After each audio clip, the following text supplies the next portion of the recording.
Sports talk conversations with a good laugh mixed in. This is the Sports Talk with Thetford and Ashby podcast from Double T 97.3, presented by Cantex Roofing and Construction. I'm Mike Hebert, owner of Cantex Roofing and Construction. Every day is game day, and we'll get it right when it comes to your roofing, construction, windows, and mirrors. Call Cantex Roofing and Construction today. Together, we are one serving you. All right, J&W Services, Lenco Distributors, Midland, Texas. They're in the oil and gas business, if you didn't know. And they are huge help to everybody else down there in the oil and gas business. So if you're in that, which most of you are, you need to get on the team with J&W Services, Lenco Distributors, because they can help you. And anyway, I'm going down there to see him here before long. All right, Lance Hughes, we got him straightened out. He's in Colorado, so he didn't know what time. But we got Stan Bonewitz. Stan, I can't even tell you how good it is. I haven't talked to you in 50 years. Where you been? I'm trying to figure that out. You're not sure? No, I don't. I've actually been at Austin coaching for the last 21. So, yeah, it's been a while. Good to hear from you. It is. Good to be on, and look forward to catching up a little bit. Gary Ashby's here. We've got this show. We've been doing this show now for 16. This is our 16th year. Yeah. And the first time we've had you on. Is this the first time he's been on? Yeah. I have talked You really to Stan. did disappear. Why did you disappear? What's wrong with you? Hey, there may be some reasons for it that we can discuss it off air. I tried to get Lance Hughes to be on with you. He says Stan talks too much. That's what he said. No, we've had that, he had that conversation with me. Yeah. Anyway, I've got Lance finally squared away when he's on. He thought he was on 9 o'clock in Colorado time. Okay. Yeah, whatever time it is. But anyway, it's an honor to have you on. We have great memories, and one of those was playing church league basketball at First Baptist Gym, and Grant McCaslin was on that team with us. You remember that? Well, I remember, yes, me, Grant, you, I believe Lance may have played. Yeah, Lance was on that team. Yeah, I think Grant and I may have knocked out more ceiling tiles than we did basket during that time. Well, you were shooting from half court. Yeah, I was shooting. There was a couple of those leagues I wasn't invited back to play on because I was shooting and didn't seem to want to pass enough. So that was one I actually made it through a season on. But yeah, those were fun times. I remember. Gosh, I remember those were also the times where I realized I'm getting close to the end because, as you start getting older, you start getting frustrated in ways you didn't when you were young. And it's more frustration at yourself than anything else you don't know how to handle. So I figured and the top of a church wasn't the best place for me to be taking out my frustration. So well, I had a visual when y'all were talking about that as the other team makes a bucket and the ball just bouncing there. Nobody wanted to pick it up because they'd have to throw it in, and they knew they wouldn't get it back. The guy that would be Grant, because he was always, the intangible guy, even back then, even in the church league. Grant was willing to guard the other team's best men. Lance said, which one to shoot it. Grant, he was the guy that would pass it. He was fast. Yeah, he would actually be a team. He actually had a team concept in his brain even back then. Well, aren't you proud of him, what he's doing at Texas Tech? Oh, I'm excited. When he got the job 2 years ago, I called him, and he was in Coach Dickey's old office, and we reminisced a little bit about, when he first got that graduate assistant opportunity back however many years ago now. And him and I, shared some memories and talked about kind of the start and his excitement. Grant's a winner. He always has been. And I remember when he first worked at summer camp, I remember Coach Dickey talking to me about, and Coach Brooks at the time, and about how this guy was going to be special. They kind of pegged it right away. He had a certain energy and a certain gravitas to him that people were just kind of drawn to him, and having known him over the years, coaching, and being not necessarily at the same levels with him, but being in contact and just seeing him out and about. Grant, he was always you could tell he was very mission focused on what he was trying to get done while still having, his personality to him and his weight to him that people gravitate to. You always knew he was striving, and you've seen it. And it's, when they hired him, I knew it was me and coaches that I communicate with frequently. And we talked, Grant knows this, but I knew he was going to win. It wasn't a matter of if, it was just when. And I predicted, within a year or two, he'd be in the NCAA tournament and he'd be pushing for a Final Four. So, and it's great to see that at my alma mater, and to know that somebody who cares as much about the institution and the department as Grant does. It's really cool to see him first of all get the opportunity, and then to be able to catch it and do it again. He loves. He graduated from Baylor, obviously, so there's love there. But he loves. He loves Tech. He loves Lubbock. He always has from when he first moved out there, and we spent those years together to conversation since then. He always had a passion for it, and it's really, really cool to see what he's been able to do in such a quick time, but also not surprised. I know it's not easy, and you don't want to take it for granted, but in no way am I surprised. I'm happy, and I'm enjoying watching him have his success. Well, you're talking about him having success here. If he can stack his teams the way y'all stacked your church league team, I like his chances. Hey, I'm telling you now. Hopefully, I think his teams are in better condition than our church league teams were, and have a little better concept of what they're trying to do. But Grant was always able to. Between the church league teams and the flag football teams and the stuff we were doing, Grant always knew how to get the right people together. Yes, he did. And let me ask you this, Stan, because Gary and I were talking about it before we had you on today. You played for San Antonio East Central. You were 35-0 your senior year, won the state championship over Dallas Carter, and that's quite an achievement to do that. You come to Texas Tech. Now, your dad is a UT grad. Am I correct? He was a great. No, he actually went to St. Mary's in San Antonio. He had a chance to go play football at the University of Texas, but he realized he wasn't going to be able to probably make it to 4 years of that. So, he went to St. Mary's in He actually went to UT Pan American first and then transferred back to St. Mary's in San Antonio. Well, I like your dad a whole lot more. That he didn't go to UT. Me also. Yeah. Me as well. He was a great coach. He was coaching you in high school, right? Correct. Yeah, he did coach me. He was at East Central in San Antonio for, over 20 years. And he coached, he coached 5-6 years probably after I was finished, so all through my time at Tech. But I would say his kind of career, I don't want to say culminated, but kind of peaked in 95 when we were, able to win that state championship. And for him, it was, it was kind of, I don't want to say a bow on it because he did continue to coach, but I think he, if you, not to bask in it, but if you go undefeated, you score over 100 points and you win a state championship with your son, it's it's kind of hard to beat that. Yeah. For even a Disney movie, So it's kind of hard it's kind of hard to top that. And he continued on, but it was a really kind of a special time, I guess, in his life for sure. Well, playing for your dad, did he coach you fair or was he tough on you? He was tough, man. I used to have to go with my cousin, who was a little bit older than me, because at the time we'd have to go have just kind of a fun day, he would say.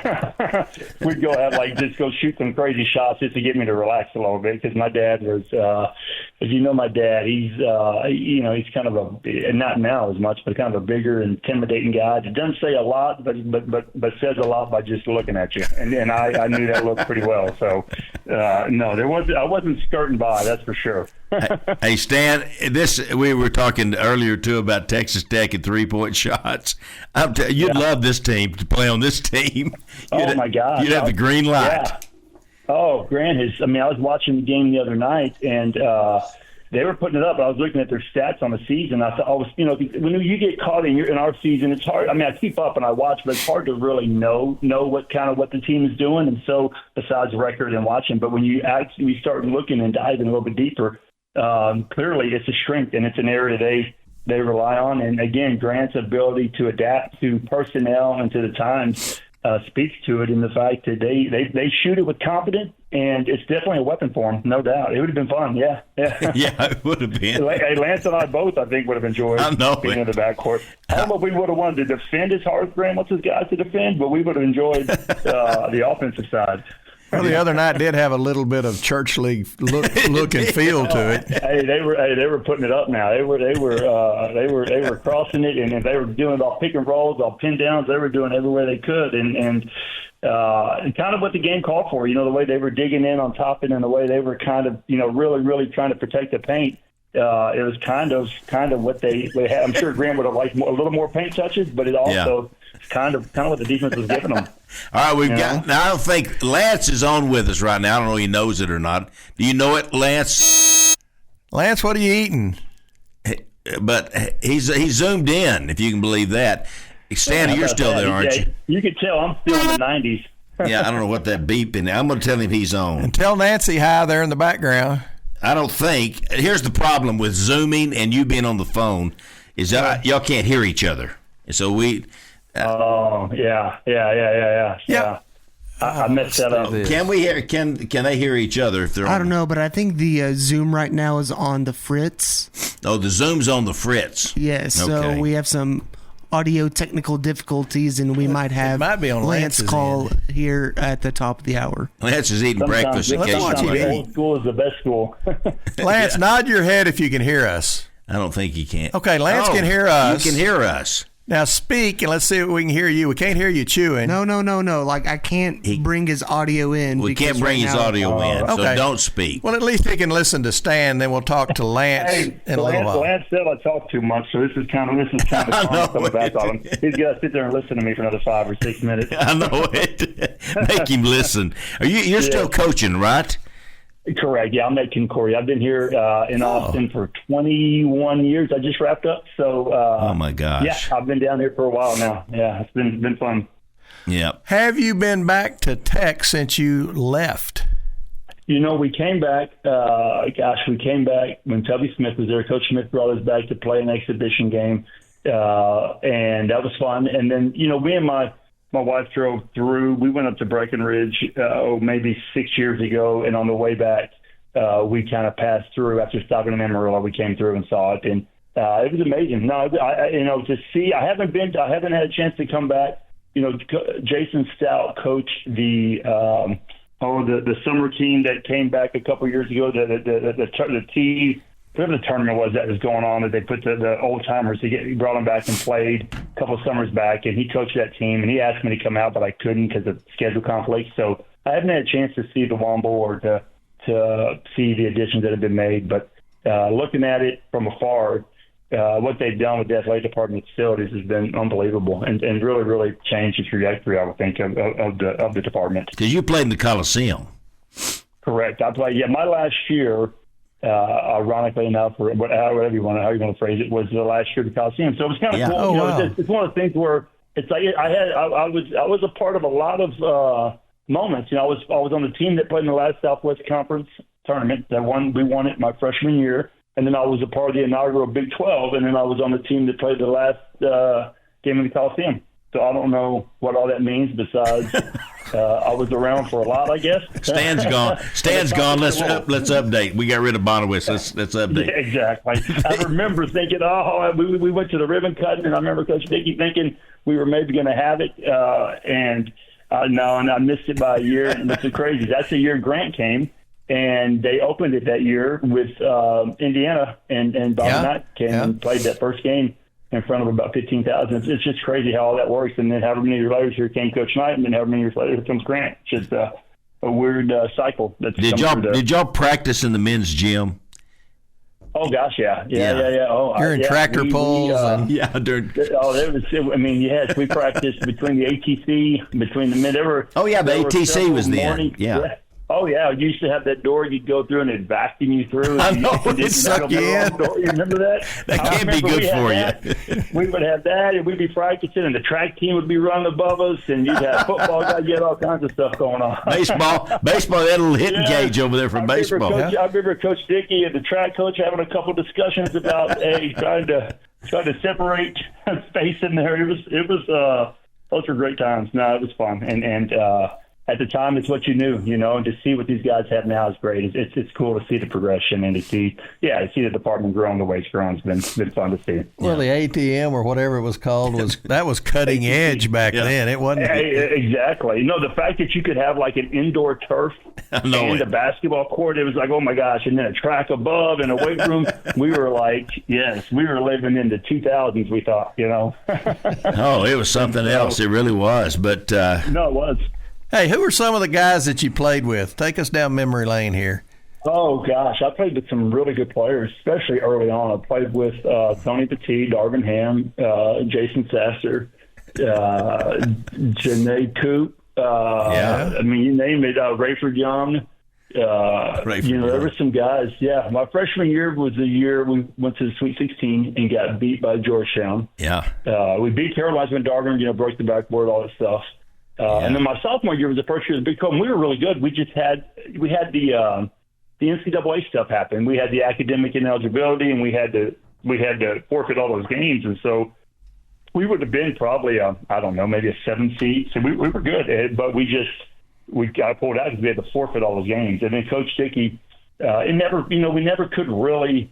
After that moment, we never could really get it back. Oh, Corey Carr, I forgot as well. He was one of the players I played with. I don't forget about Corey. He's in the Hall of Fame. But we could never really get it moving again, and you know how it is in all sports. It's like a game. If you have momentum, it's hard to keep but easy to lose. And in that situation, Coach, we had all the momentum, and really not to his fault or his, he kind of out of his control in a way. Had some circumstances, situations happen, and unfortunately, we just could never get it back. And those were good times. And again, a lot of good wins, a lot of good people, and the experience. Those 4 years were the best. They were. Being around those teams and just being in Lubbock and being introduced to the people of Lubbock was I always tell people were second to none, and to be welcomed and be embraced the way I was. They loved you. They loved you, Stan. No, they did, and they still do. Those that know who you are can remember you. They may love me more if they don't. All right. Hey, we got to go. I can't tell you how much we appreciate. We want to have you on again. Hey, please have me anytime, and good luck to the Red Raiders. I'll be pulling for them today, and thank you guys so much. Thank you, Stan. Stan Bonewitz, everybody. Okay. Have a great one. All right, bye-bye. Sports talk conversations with a good laugh mixed in. This is the Sports Talk with Thetford and Ashby podcast from Double T 97.3, presented by Cantex Roofing and Construction. All right, mission service companies here in Lubbock, Texas. They've got a business. Part of their business is killing weeds on pad sites and stack yards down in the oil business, wherever that may be, whether it's in the Permian Basin, eastern New Mexico, here in Lubbock, a level land post. They will do it, and they will kill them and guarantee it. And they'd love to work with you. Call Tyler at 806-632-6325, 806-632-6325, and ask for the Thetford and Ashby discount, and you'll get a discount. And it's real. Yeah, that one's a real one. Yeah, it is. Well, we had Lance on earlier. There he is. There he is. You're in the dark now. He's relocated. Did you turn the lights on in the room? Oh. What are you? There you go. That's better. Well, you relocated from the kitchen. What was that, spaghetti you were eating? No, wait. I eat every morning. I eat 5 eggs, 2 sausage patties, and a piece of toast. Every morning? Every morning. Nancy makes me that. And I go feed the horses. So I do the grunt work, and I come back, and I get to eat that 7 days a week. All right. Do you have your own chickens? No. Nancy wants chickens. I don't, because we'll end up with coyotes up by the house, killing our dogs. So yeah. I just buy eggs like a regular old loser. Do you live in the mountains? I do. Yeah. Is it great? Yeah, it's pretty darn good. Well, you were a bit of a today, but I live at 8,000 feet, and my house is probably 6 minutes from Snowmass Ski Resort. So that's right there. cool. Yeah. Well, you were a bit of a free spirit when you were here. Are you still sort of the free spirit kind of guy? Yeah. Whatever, kind of strikes my fancy is doing, and Nancy's usually right along with me. So if it's something wacky and crazy, she'll say, "Yeah, let's go do it." I'm in. That's what I remember about her, and definitely about you. We had Stan on. I don't know whether you could hear him or not. I could. Good. And, of course, I haven't talked to Stan Bonewitz in 50 years, I bet. And it was so good to hear his voice and it just his memories of Texas Tech and you. I didn't get church basketball. I loved hearing Stan. I turned it on and I heard 1 second, and Nancy said, "What's that?" And I said, "This is the Thetford Ashby show. That's Stan Bonewitz right there." And she loved Stan. Stan signed an autograph for her and talked about how great Nancy's crossover was, and we still have it hanging in the house somewhere. That's so funny. But I didn't talk about the Salty 60. Are you familiar with the Salty 60? There's the guy that came out, he put the top 60 players in the history of Texas Tech basketball. Oh, wow. This was a few years ago. And I didn't tell Stan this, but he was like number 21. You were number 12. So I didn't want to make him feel bad. But he doesn't care. He knows I'm better than him. I can see Lance's mind working right there, and he goes, "Well, who are the 11? I know, who are the 11 they put in front of me?" I didn't look them up. Whenever that guy put it out, when I saw it coming out, we had a group text, which we don't do it much anymore, but with Sasser on there and Janae and Mark Davis. I mean, there's a bunch of guys on there, Corey Smith. Yeah. And whenever somebody from our group would come on, I'd send the link and I'd say, hey, Darvin was listed as number whatever. Mark was listed as number whatever. And then when it came to mine, I didn't want to do it, but they figured it out because I thought it would sound kind of egotistical to say, hey, guys, I'm number 12. And then Jason's number 1. They do like one a day, or how did it come out? I can't remember if it was daily, but whenever, I had that page up and I would just refresh it every once in a while and I would see, all of a sudden there's Mark, and somehow I was above Mark, which is ridiculous. I was above Darvin, which is ridiculous. But I just loved it when it got down to the final 2, and it was Andre and Jason Sasser. Yeah. And I wondered, who's it going to be? It could be, you could argue either side, and I'd be fine with it. And Jason came out number 1. How about that? Guy you played with. And it's just one guy's opinion, this deal was? I don't know. Yeah. I think it is. Okay. And I don't think it was. There's a sheep in your house. I know, this dog drives me nuts. Hey, I wanted to tell you, last night I was my internet in my house is messed up somehow. I don't know how, but I got on my phone and I went back and I watched you in the slam dunk contest, and it was so interesting because this is Lance Hughes. I mean, most guys get up there and they throwing their arms up. Not Lance. He gets the ball and drops it and slams it. It's just like, okay, got that. And I appreciate you. Every time after he got through, they had to wear these yellow jerseys that said Reebok on them or something. And every time he'd get through, he'd go put his Texas Tech T-shirt on again. Oh, there you go. Yeah. He's a Red Raider. There you go. Yeah. That contest. It's ridiculous looking back at it because actually I saw one of my friends who's a Texas Tech guy as well, Carson Schmitz, who lives up here. I went by his work yesterday, and he always, if he introduces me to somebody new, he always says, this guy won the 1995 NCAA Slam Dunk Contest. He always says that. And I always hope that people don't go watch it, because they'll watch it and they'll say, this won? Like, this win? Well, it's different because now. Things have changed so much. Have you seen Mac McClung's? He jumped over the car? Yeah, I saw a highlight. I don't ever watch it because I can't stand watching the NBA dunk contest anymore because it's not the same as it used to be. I'm one of those old, Me too. I'm shaking my fist at the clouds, yelling at strangers. It's too different. But, if he and I went in a contest, I wouldn't beat him. Even at my best, I would, because I couldn't do that stuff. I just couldn't. So Well, he's pretty maybe imaginative. Maybe they were doing it in the 1995 rules where you didn't have a bunch of junk out there you could jump over. Yeah. Yeah, well, that's right too. But hey, you could have competed. He lit the fans up. I'm telling you, every time you dunked, they went crazy for you. I was glad to see you win it again. Hey, I got a question for you because my memory of you and Nancy is sitting down about 6 rows in front of us at Tech basketball games, and you would get involved in the game and the officiating and all that, helping them out. Good deed doer, helping the officials out. What do you think about the officiating nowadays? Because it seems like the game is so much more physical than it was. Or they let them play. Now, y'all might have been as physical, but you had fouls called on you. Is that just my imagination? I don't pay that close attention. I honestly don't watch college basketball except Texas Tech. I think probably because the game has changed in a way that I just don't enjoy watching. When we played, I think Coach Dickey would, if we had a game where, say, we went 7 for 24 from 3, that was too many threes to shoot. And now if you don't shoot that many, it's you can barely compete. So it's just become basically a 3-point shooting contest and a contest at the rim, and there's no mid-range. There is no mid-range. A lot of times if I'm riding my Peloton, I got to do something to make the time go by fast, and I've got a bunch of games from when I played, and I'll watch them, and I'll look and I'll say, could Jason Sasser even thrive in this era, because he did everything from 6 feet to 17 for the most part. Yeah. A ton of times he would get a rebound, rip it, run it down the court, and pull up inside the 3-point line.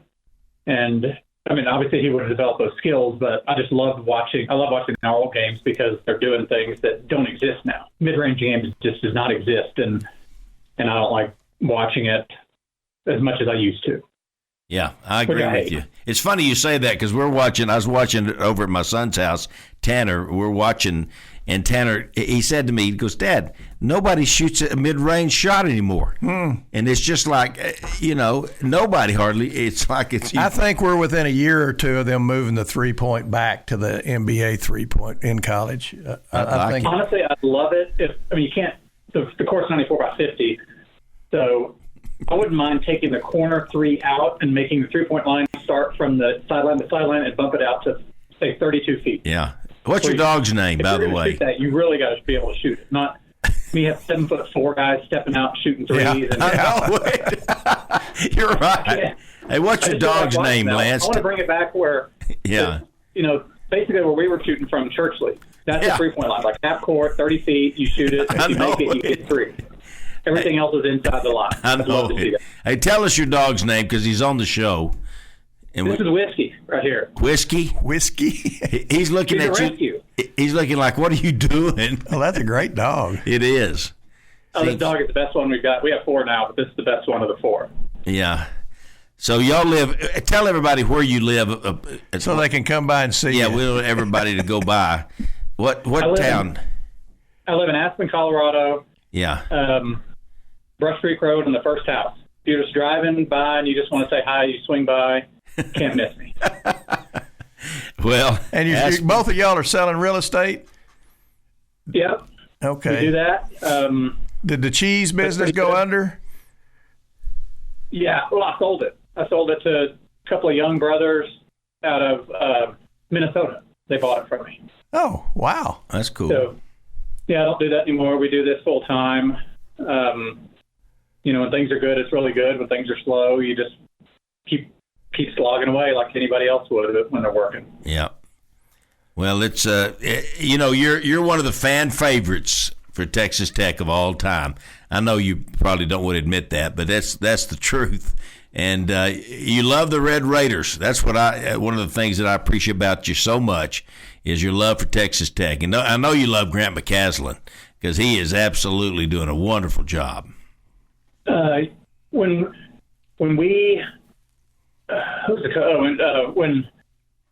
Chris left, it was just such a mess. I forgot about that. 2 years is just a mess. But yeah. And then when we were going to hire somebody new, the only 2 names I thought of that we should consider were Grant McCaslin and Kelvin Sampson.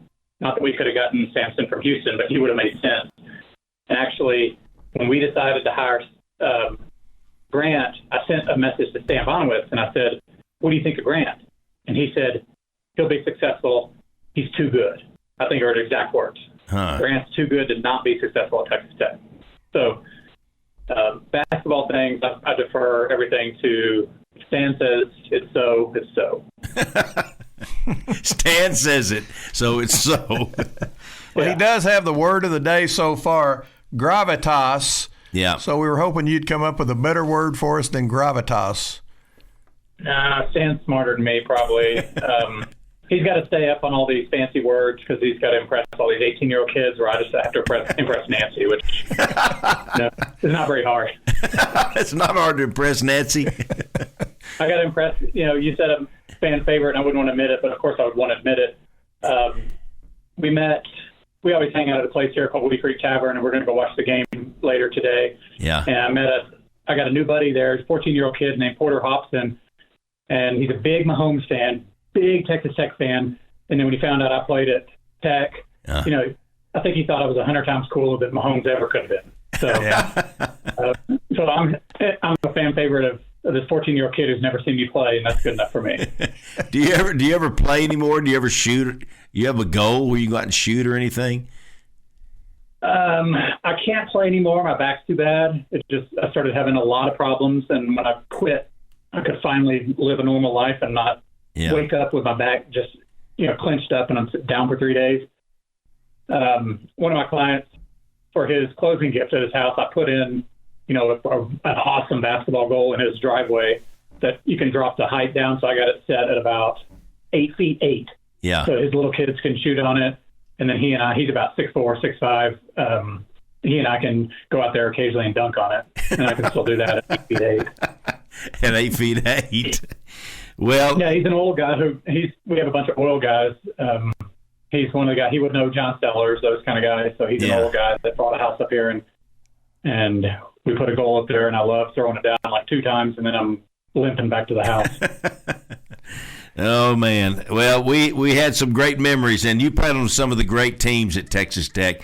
That little run with Coach Dickey, Lance, that's, that team that when Darvin and Jason and all those, and you, and that, I many times think that's the best team that's ever played at Texas Tech in basketball. I really do. I don't know. I mean, I wouldn't say the best because obviously we had the 2019 team. We may have been the most entertaining because I still occasionally run into people from Tech maybe once a year or so. I'll just happen to run into a Lubbock person out here, and they'll say, "God, those teams that you played on were fun. I loved watching you play." Yeah. Could our team beat the 2019 team? No. Could our team beat the team this year? No. But we were talented. You don't think so? Yeah, I think so. I don't know. It's such a different game. I think when I was talking to Chad Collins once about maybe 4 or 5 years ago, and he commented that the defensive intensity is so much higher than it was when I played. We were more about offense the whole conference through, whether it was TCU, Texas, anybody. It was just run and gun. You didn't just try to smother and beat people to death on the defensive end.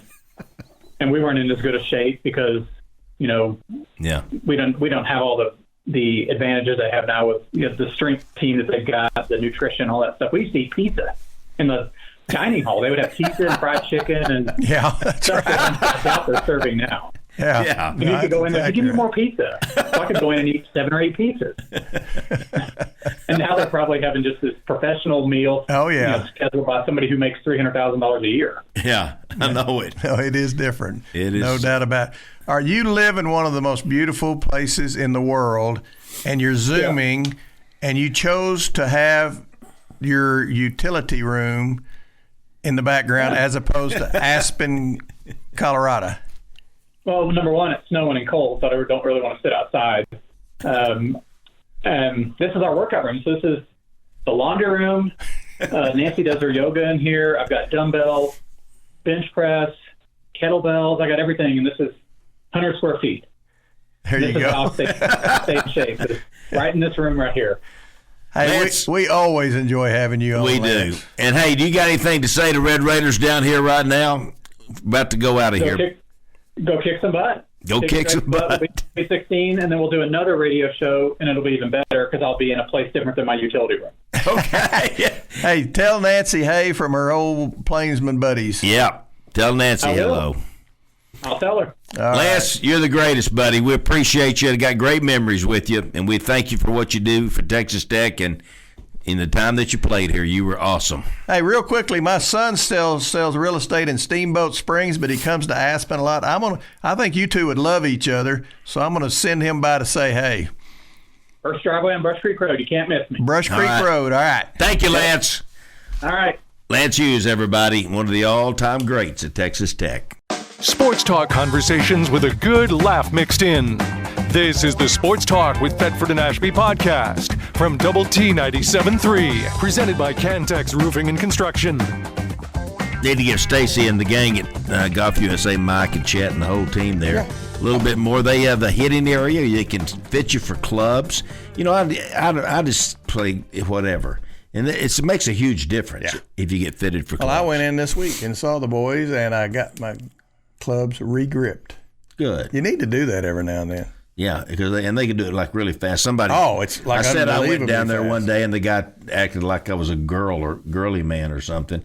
I was like, he goes, re-grip your own gloves. Okay, I don't want to do that. Re-grip your own gloves. It's like mow your own lawn. Yeah. What are you talking about? That ain't gonna happen. All right. Well, anyway, we'll come back with more later. Coach James Dickey is on the phone. Coach, one of our favorites. Oh, all time, I'm telling you. What are you doing? Good morning, gentlemen. How are you, David and Gary? We're doing good. We've had two of your former players on, and they both did good. Stan Bonewitz and Lance Hughes. Two great young men, two great players, lefties. Those guys. Yeah. Those guys were hard to guard. They were. Each of them different skill sets, but just wonderful young men. And I was honored and proud to coach them both, and they helped Red Raiders win a lot of games. Lance, it was my first year, and Stan came along a little bit later. But great young men to coach. They really were, and some of the best years in Texas Tech basketball history. And we've had some great ones before then and since then. Lance, we recruited when I was an assistant there, and fortunate for me, he stayed with us when they made the change. And man, he was a prolific scorer, obviously a terrific athlete, had some memorable dunks.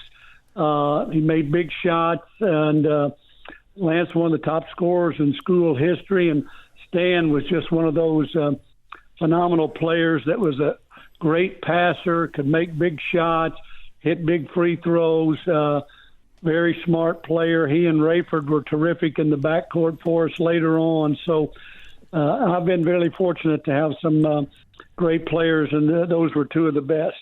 Hey, Coach, Lance said something that I was amazed that came out of his mouth, but he said that he didn't feel like their team could beat these teams nowadays. I mean, Lance is up there in the Rockies. I think that mountain air has gotten to him. I agreed with. I don't agree with him. I agree with what you just said. I think we could beat them. I mean, well, I hate to say we'll beat them. Yeah. We're all the same team. or play with them. Yeah. Well, I've never compared players, never compared teams. And I know when the team went to the national championship, people tried to talk about that team versus the 96 teams. Both of them obviously were terrific teams. I think the team in 96, I wish we could have gone a little deeper. I think that team certainly could have been a Final Four team. When we got beat by Georgetown, and Robert Bashir was on my staff, and he made a suggestion that we play a little zone. I probably should have listened to him about that against Georgetown. But that team, when you look at it, it had depth and it had a natural player at every position. When you talk about Jason Martin at the point, you had Coy Smith at the 2. You had Jason Sasser at the 3. You had Darvin Ham at the 4 and Tony Battie at the 5. And then you had the nation's best 6 man in Corey Carr coming off the bench. So we were really a balanced team, and everybody was in their natural positions. And they'd been in the program for a while. We loved running the motion. We put in some special sets, but that team knew how to play together. They knew what their strengths were, and we were a terrific rebounding team when you look at Sasser and Tony and Darvin Ham. Mm-hmm. And we had 4 guys that had NBA offers and chances. Well, I think we had 5 NBA players in 4 years when I was there, and starting with Mark Davis, who was an outstanding young man, and we're in the conference final, and we were up 3 on Texas, and when you look back, you have those situations where do you foul or you not foul? We should have fouled. Randy Perriman hit a shot in the corner. Texas got it in overtime and ended up beating us in overtime to go to the NCAA tournament, and that was disappointing for us because we got relegated to the NIT. But then the guys came back stronger. But Mark Davis was on that team, and he was one of the best athletes, and just a terrific player and terrific NBA player. What happened to the NIT? Is this the first year we hadn't had it, or? No, they're having it, but now they're starting that Fox Gold tournament a little bit later on in March out in Vegas. Some people have turned down the NIT. It used to be when the NCAA took it over that you couldn't turn it down, and it was made for conference champions in some of the smaller one-bid leagues that if they got upset in the conference tournament, they could automatically go to NIT in postseason. So it's changed a little bit. It's still going on. They're playing. Maybe not as notable as it was before, but still an opportunity for teams to go into postseason. Okay. I didn't know that. None of the major come. We don't want to go. You're going. No, you will go. Yeah, you will go. I wish we could have said that when they relegated us to Pullman, Washington. It took about 3 days to get there, and then we got the heck beat out of us. But that inspired our team and motivated for the run that we had in '96. I mean, we were a good team. We shared the conference championship in '95, but we were one bid league then and should have been in the tournament in '95, but got beat by Texas in overtime and then went to play Washington State. And it was one of those, the NIT, and you guys know this, you're either glad you're there, you want to play, or you wish you were on spring break. Well, we wish we were on spring break. Hey, tell me again, what's the deal in Vegas in March? Fox is having a Fox, I believe it's called a Fox Gold tournament, and they're not starting until the 31st, which is going to be very interesting because some of these teams could be depleted because of the portal. But the only reason I knew about it is Josh Eilert, who I worked for last year at West Virginia. He's the interim coach he's coaching the team right now. Obviously, they've already hired, but he's going to coach the team in this tournament in Vegas. And I'm not sure of all the teams that are going there, but there is going to be a tournament in Vegas starting in the end of March. Okay. All right. Hey, real quickly, you weren't on last week because of the fire up in Oklahoma, Stillwater, but your son Jared's okay. Jared's fine. We were so lucky. Had to evacuate. It was a tragedy. It's very sad. There was about roughly 75 homes destroyed in Stillwater. Much of the western part of the town itself, neighborhoods where we used to live were completely destroyed. It was just very, very sad. And the winds were, of course, I've lived in Lubbock, love Lubbock, as you guys know. It's one of my favorite places, but you get used to the wind. But when the wind gets so high and it's sustained, and then you have gusts that are 20 to 25 miles higher, and then you have grass fires or wildfires that get in the cedars, there's no way to control it. So it was out of control there for a period of over 24 hours, and they just couldn't do anything about it. Man, and that's scary, isn't it, Coach? The smoke, it was one of the most eerie things that we had. We evacuated out to the ranch where Jared works, and the smoke was so bad there we had to wear masks, and we were on point out there out in the country, and there's a lot of grass around that, and we had several fires. There were several fires around, the one big one in Stillwater, but several fires. But it was a very eerie feeling, and it was a helpless feeling because all you could do is just run. When they said go, you had to go. Where did you go? To his house. We went to the ranch out there outside of down toward Ripley. It's about 30 minutes outside of Stillwater. So we stayed out there, and Jared and his wife were allowed back in the neighborhood about 7:30, and they were fortunate to find their house still there. So we were thankful, but there were so many people that was affected by this, and really a tough time for the western part of Stillwater. How many grandkids do you have now between Jared and Lauren? We have. I told Lauren you were going to ask this question. We have. We have 3, and Lauren has one on the way. She goes, "Dad, don't say that." And I said, "No, they'll ask." So I want them to know. So we're about to have 4, and we're excited. We'll get another baby in September, but she has 2 boys. Jared has a little girl. That's great. I got pictures. We all lived on Whisperwood Circle together, and I got pictures of Tanner and Jared and Lauren. They're all rollerblading was a big deal back then, Gary. And then we got GoPeds. You remember those, Coach? Those little motorcycle deals on a skateboard.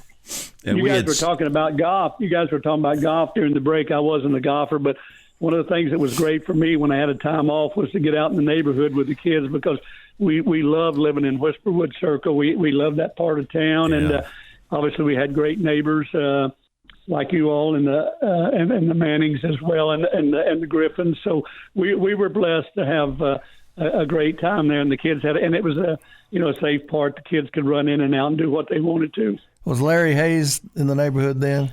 Larry lived across the. He lived on 19th at that time, and then Larry was my neighbor across from where David and Jan live now. He and Nell built across the street over there. Delbert McDougal had developed a little area right there, and Larry and I built in there, and then David and Jan bought your house, and you bought our house. And we bought your house. We traded out, and we moved back to the Circle. You did. Well, you have to downsize. You have to downsize after you get fired. You know that. So. That's what. I got to go. I got to go sell my house. That's one thing I learned over the years. These younger coaches are getting smarter when they have leverage. They're saying, "Look, if I'm let go, you got to buy my house." That's one thing some people are doing. So that's a pretty good deal. Well, Coach, the money they're making today, they probably won't even care. No. They probably when it has changed. I can remember this when Doc and I got the job out there, and he said, "What do you think?" I said, "Man, if we can ever get this rolling, this is going to be a $250,000 or $300,000 job. It's going to be terrific." We're going to be in the chips. We're going to be in the chips. $3 or $4 million job, and it'll be more than that because Grant's so hot. They'll have to fight to keep him over the time, and that's good. I'm happy for those guys, and things have gone well, but I'm really concerned about the model that we have for NIL. I'm glad the players are getting part of the revenue, but I don't know. I'm not sure how we can ever sustain the model that we have. No, I don't think so either, Coach. No, without a. Hey, before we wander too far off, you mentioned Doc, and we should know, but where is Doc? He's at Kansas. Doc's at Kansas with Bill. Oh, there you go. The only reason I noticed that's to see him sitting on the bench. Oh, I didn't even notice him. Well, he's got a little time on his hands now. Yeah. Well, I talked to him last night. They're not very happy up there, and they shouldn't be. This is, I think, the least amount of wins they've had since 1989, if you can believe that, at Kansas. And go ahead. Well, I was going to say, do you think it's because now other teams can buy players, can pay their players? And I think some of these programs have been doing it for 50 years, and I think now everybody can do it. And what do you think about that? There's two things. One, Gary, you and David, we've known each other since I came to Lubbock, and I think we share similar philosophies on a lot of things. And one of the things is developing players, developing programs, and developing a culture. Yep. Now, you're not able to develop players. You're seeing players. You take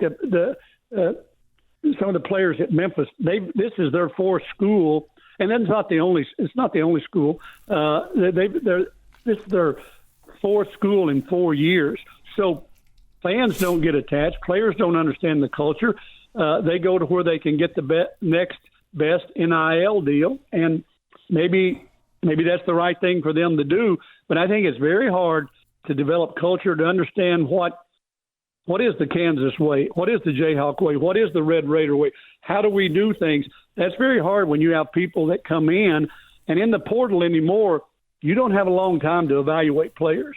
If you think Gary Ashby or David Thetford are the two best players out there, we got to go get them. And a lot of coaches don't spend time in calling up and saying, what kind of character are they a winner? Will they do what you ask them to do? Will they be a good locker room teammate? Will they be a good teammate on the floor? So I think it changes the dynamics and the culture of your team. But without a doubt, NIL has changed everything because it's leveling the playing field. And I think it's pushed a lot of great coaches out earlier than that we probably would have seen. Coach, you nailed it right there. I was watching Charles Barkley and Kenny Smith and Clark Kellogg talk the other day, and all three of them agreed that they have never seen so many great players in college basketball. There are a lot, and I've noticed that too. It seems like there's so many great players. Well, you two guys and I, we've had discussions over the years about, is this guy an NBA player? Is he ready to go? Yeah. And even from a baseball perspective for Gary, they had to wait a little bit longer. If they didn't go after high school, they had to wait a little bit. But, all of them think they're going to be a major league player. All of them think they're going to be an NBA player. Okay, in the past, guys had options where they would maybe go, and if they didn't make the NBA, they would go to Europe, or they would go to the G League. Now they can make more money staying in college than they may ever make. That's right. That's a good point. So you have players who stay longer. They're older. They're mature. They have more experience, and they stay because they can make more money here than if they turn professional. You've been listening to the Sports Talk with Thetford and Ashby podcast from Double T 97.3. Catch the show live Saturday mornings from 9 to noon on Double T 97.3 FM or on the Double T 97.3 mobile app.